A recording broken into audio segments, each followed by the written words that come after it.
Hi, I'm Paul Barry, welcome to Media Bites. And this is no laughing matter. A cartoon strip no one found funny. It's a word so offensive, we won't broadcast it. But the West Australian published it. Yep, they sure did, in the old British Modesty Blaze comic strip, comparing Indigenous people to dogs and calling them a three-letter word beginning with A. It's just wrong, it's offensive and it's an insult. It certainly is. So, how did it happen? The cartoon was written in 1981 and was supplied by an outside agency.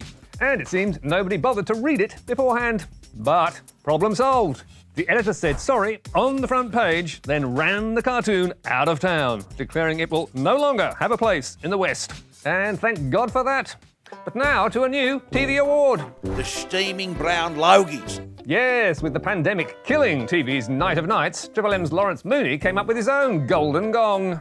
That goes to the worst person on Australian television. And with jokes like these, he could have won it himself. There's one of my favourites, David Cock. That's the correct pronunciation of his name. And, Hilarious!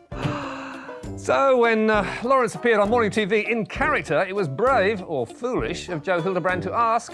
What do you think of our show, Rudy? What do you think of Studio 10? well, I thought you'd never ask. It's great that there's a place on television where careers can go to die. But hold on, folks. Mooney was just warming up. I love to settle down in the morning with a cup of coffee to watch some slut-shaming and casual racism. Who doesn't? OMG, Natasha's face says it all. And after the ad break, Studio 10 ran up the white flag. We just need to apologise to our viewers for that offensive language in that last For segment. everything, in fact. Just for everything. So who won the Steaming Brown Logie for the worst person on Australian TV? Oh, who cares? Probably someone from the ABC. It's all that manure he puts on the garden. And now, where were we?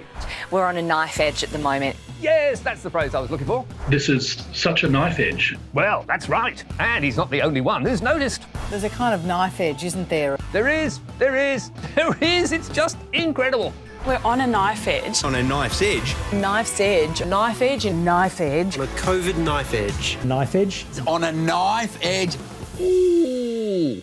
And what about those reporters juggling live crosses from home? They're on a knife edge too. David Cameron was talking about... Oh, I'm really sorry, that's my son arriving. Really? Sorry, really embarrassed, sorry. So sorry. Hold on one second. Can I Sorry. have 2 biscuits? Yes, you can have 2 biscuits. I'm really sorry about that. Yeah, OK, well, we'll leave Deborah Haynes in full flow there. And it wasn't only on Sky that kids were hijacking mum during prime time. On the BBC, it was all about Scarlet and where to place a picture of a unicorn. Top shelf, middle shelf. Time for the host to get involved. What's your daughter called? She's called Scarlett. Scarlett, I think it looks better on the lower shelf. And it's a lovely unicorn. So, did the interview continue? You bet, with Scarlett asking the questions. What's his name? What's his name? My name is Christian. What's his name? His name's Christian. Christian. Yes. That's deciding where it can go, where Mummy wants it to go. This is the most informative interview I've done all day. Life in lockdown, and it ain't over yet. And we'll be back with Media Watch, Monday night, 9:15 on the ABC, also iView and social media. Don't miss it.